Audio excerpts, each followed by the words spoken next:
Fala galera, aqui é o Gustavo e hoje a gente vai continuar com a nossa série de análise de contratos, analisando o contrato de Dre Greenlaw, inside linebacker, que os Broncos assinaram aí nessa off-season, né, vindo do San Francisco 49ers, né?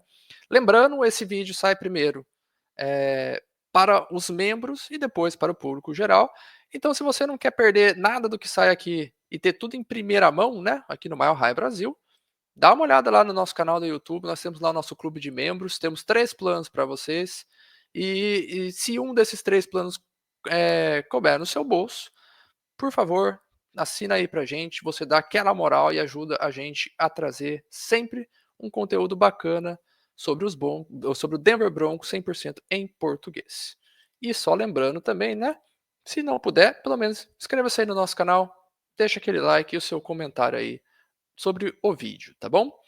Então vamos lá, galera. Vamos falar sobre Dre Greenlaw, que gera uma grande expectativa, né? Porque quando está em campo é um baita inside linebacker, talvez um dos melhores da liga, mas o quando está em campo é o problema, porque é um cara que teve várias lesões aí ao longo dos anos, né?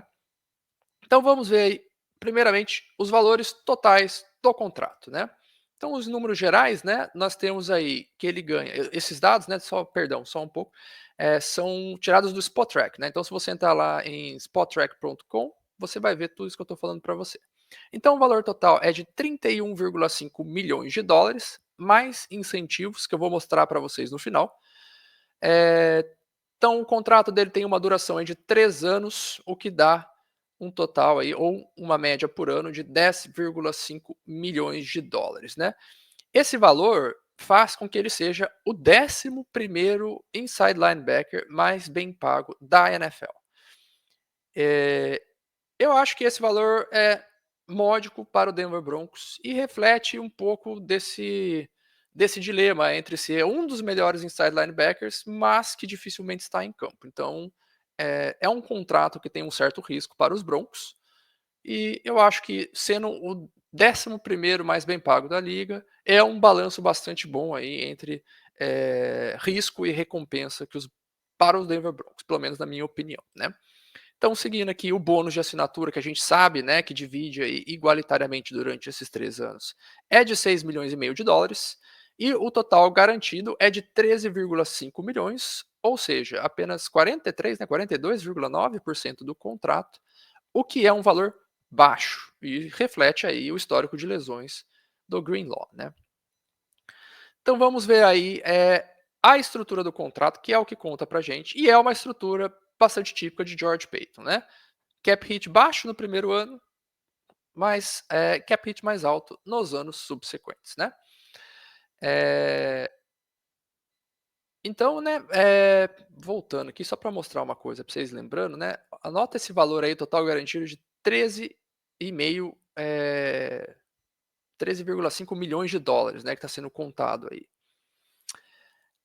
Mas quando a gente olha, né, no ano de 2025, o salário base dele é bastante baixo, 3,47 milhões de dólares. Tem um bônus de assinatura, né, que divide igualitariamente ao longo dos anos de 2,167 milhões de dólares. Tem um bônus de elenco aí de 180 mil dólares e um cap hit de 5 milhões 817 milhões de dólares, né?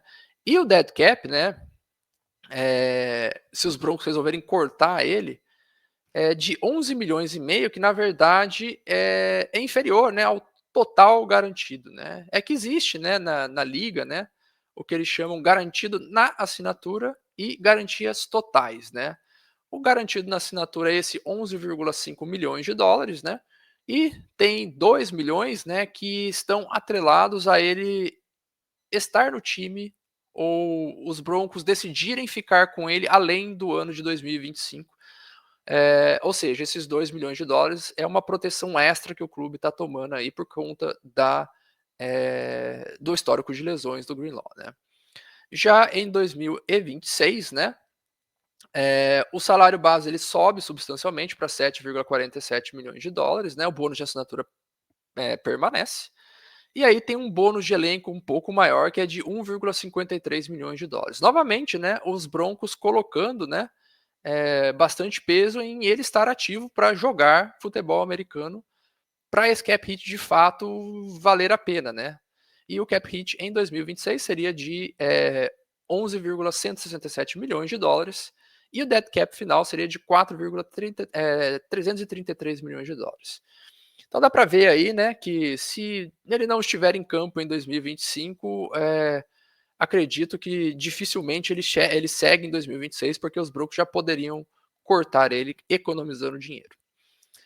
Em 2027, né, a estrutura é basicamente a mesma, né, de 26, com um salário base de 2 milhões de dólares maior, 9,47 milhões de dólares. Então o cap hit dele também será 2 milhões de dólares maior, 13,167 milhões de dólares, com um dead cap de apenas 2.167 milhões, ou seja, facilmente cortável também no último ano.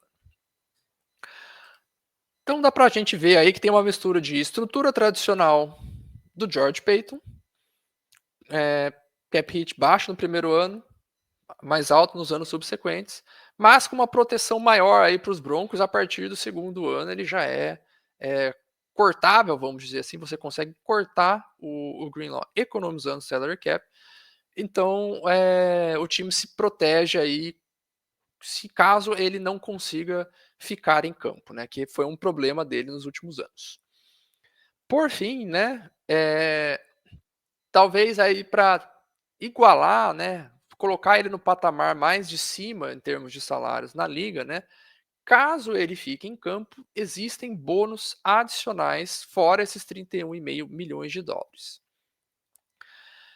Quais são esses bônus, né? Em 2026, né? Então em 2025 não tem bônus, tá? Em 2026 ele tem bônus por tempo em campo, que é não cumulativo, tá? Já vou explicar.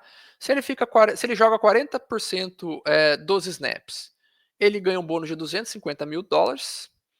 Se ele joga 50% dos snaps, ele ganha 500 mil dólares.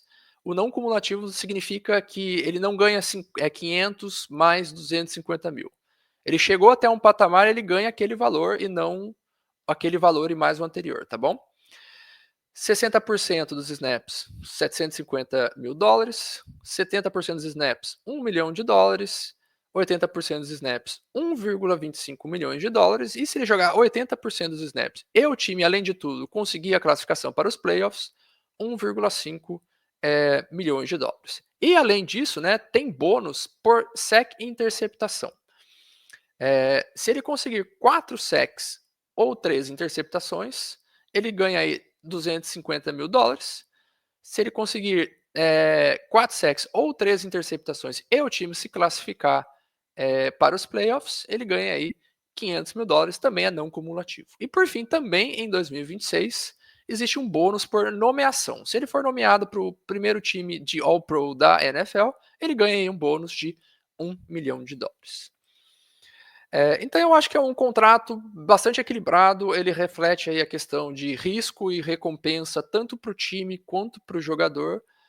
Caso ele fique em campo, é certeza que esse cara aí eleva a nossa defesa para um patamar aí de primeiro escalão da NFL. Eu tenho absoluta certeza disso. Só que existe a questão do histórico de lesões dele. Então o time se precaver. Se ele não fica em campo, o time tem uma saída fácil do contrato dele em 2026. Se ele fica em campo e tem uma boa performance, ele ganha bônus. Eu acho que isso é justo. Então eu gostei bastante da estrutura desse contrato. Não temos aqui o uso de anos vazios, né, como a gente viu aí no contrato do DJ Jones. Então é um contrato que está atrelado aí ao tempo que ele estará jogando no Denver Broncos, tá bom? É isso aí, galera. Se vocês tiverem algumas dúvidas, né, deixa aí nos comentários que eu tento responder para vocês. A gente se vê na próxima, né? Lembrando que o Mile High Brasil está em diversas redes sociais e você pode escanear aí esse QR Code que está no canto inferior direito da sua tela. Dá uma olhada lá nos nossos planos. Se você puder tornar-se membro, você ajuda bastante o Mile High Brasil a trazer conteúdo bacana sobre o Denver Broncos 100% em português. Valeu, galera. Até a próxima. Fui.